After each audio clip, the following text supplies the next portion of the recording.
మాజీ మంత్రి వైఎస్ వివేకానందరెడ్డి హత్య కేసులో లోతైన దర్యాప్తు జరగాల్సి ఉందని సిబిఐ కోర్టు గురువారం కీలక తీర్పును వెలువరించింది.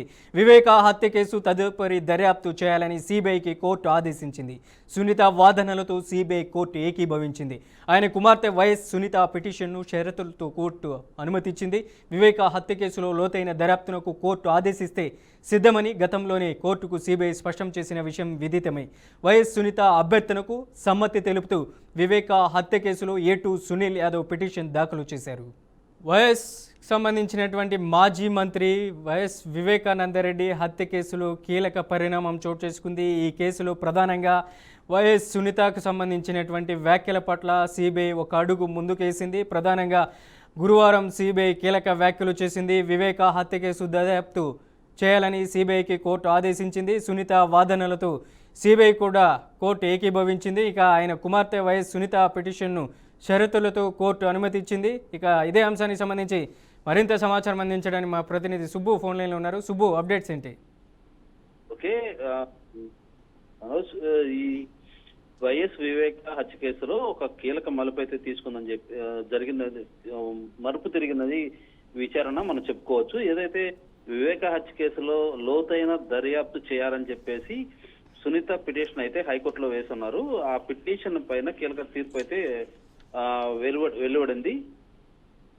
అయితే సునీత పిటిషన్ లో షరతులతో కూడిన అనుమతులు ఇస్తున్నట్టుగా న్యాయస్థానం కూడా ఒక తీర్పును వెలువరించింది. వివేక హత్య కేసులో తదుపరి విచారణ చేయాలని సిబిఐకి ఆదేశాలు కోర్టు జారీ చేసిన నేపథ్యం అయితే చోటు చేసుకుంది. సునీత వాదనలు ఏవైతే వినిపించారో సునీతకు సంబంధించిన లాయర్లు ఆ వాదనలతో ఏసీబీ కోర్టు ఏకీభవించింది.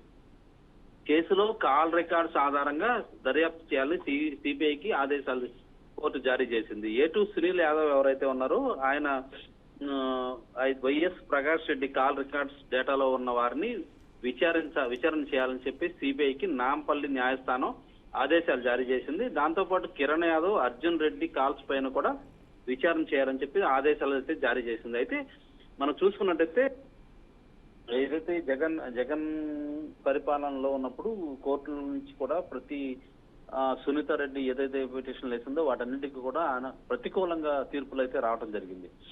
అయితే ఈ 18 నెలలు టీడీపీ ప్రభుత్వం, కూటమి ప్రభుత్వం అయితే వచ్చిన తర్వాత కూడా ఈ కేసు మీద కీలక దర్యాప్తు అయితే జరగలేదు. ఇప్పుడు ప్రస్తుతం ఉన్న నేపథ్యంలో నాంపల్లి కోర్టుకి పదే సునీత అర్జీలు పెట్టుకుంటాం, ఆ కేసు మీద దర్యాప్తులు చేయాలంటాం.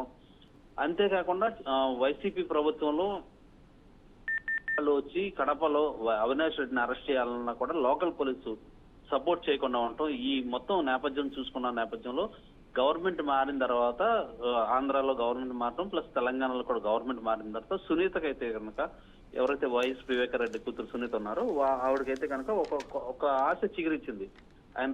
ఆవిడ తండ్రి కేసులో కొద్దిగా ఏదైనా మెరుగైన దర్యాప్తు జరిగే అవకాశాలు ఉన్నాయని చెప్పి ఆదేశాలు కొంచెం ఆశలు చిగురించడంతో ఆవిడ పదే కోర్టులని ఆశ్రయించడం, పదే కోర్టులని అభ్యర్థన చేయడంతో కోర్టులు కూడా ఆవిడ అభ్యర్థనలతో ఏకీభవించింది. ఈ నేపథ్యంలోనే ఇప్పుడు కొత్తగా ఇచ్చిన తీర్పు ఒక సిబిఐకి అనుమతి ఇచ్చింది. మొన్నటి వరకు సిబిఐ కూడా కోర్టు తీర్పు కోసం వెయిట్ చేస్తా ఉంది.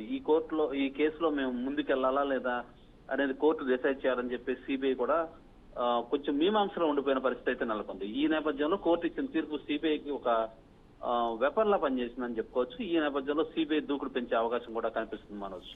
అలాగే ఈ కేసులో ఉన్నటువంటి అప్పటి పులివెందుల సిఐ శంకరయ్యను కూడా ఏపీ ప్రభుత్వం డిస్మిస్ చేసింది. తాజాగా అప్పుడు ఉన్నటువంటి ఆయన ఏ విధమైనటువంటి అప్డేట్ ఇవ్వలేదు సిబిఐకి అని ఏపీ ప్రభుత్వం చెప్పుకొస్తుంది. ఎలా చూడొచ్చు అంటారు?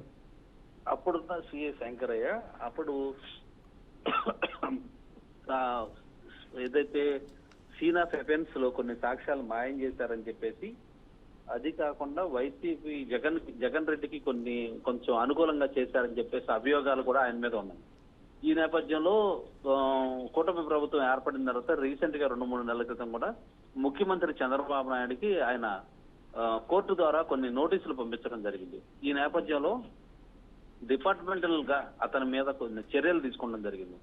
ఆయన సస్పెండ్ చేయడం, ఆయనకి సంబంధించిన వాటిలన్నింటినీ డిపార్ట్మెంటల్ గా చర్యలు తీసుకోమని చెప్పేసి కూడా ఆదేశాలు జారీ చేయడం జరిగింది.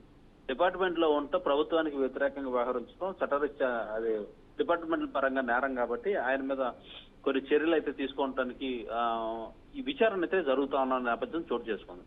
అయితే ఆయన చేసిన అప్పట్లో కొన్ని సాక్ష్యాధారాలు మాయం చేశారని అప్పుడు కడప ఎంపీగా ఉన్న అవినాష్ రెడ్డి సాయం తీసుకున్నారని చెప్పేసి కూడా ఆయన మీద కొన్ని అభియోగాలు వచ్చినాయి. వాటన్నిటి మీద కూడా ప్రభుత్వం విచారణ అయితే చేపట్టింది. ప్రస్తుతానికి ఆయన సస్పెన్షన్ లో ఉన్నారు.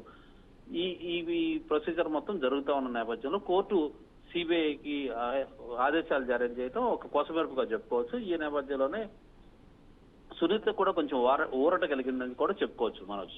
Right Subbu, thank you for the updates.